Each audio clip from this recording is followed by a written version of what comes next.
ஆலயா cotton வேட்டிகள் ஷர்ட்டுகள் wedding celebration.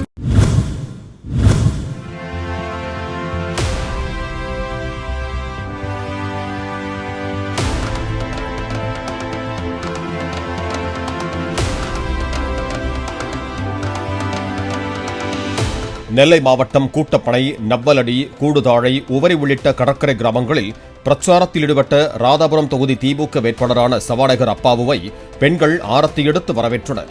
5 ஆண்டுகளில் தமிழக அரசு செயல்படுத்திய கூட்டு குடிநீர் திட்டம், மாணவர்களுக்கான உதவித்தொகை திட்டம், மகளிர் உரிமைத் தொகை திட்டங்களை எடுத்து கூறினார்.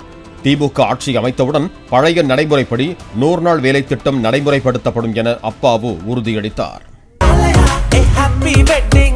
ஆலயா காட்டன் வேட்டிகள் ஷர்ட்டுகள் வெட்டிங் செலிப்ரேஷன்.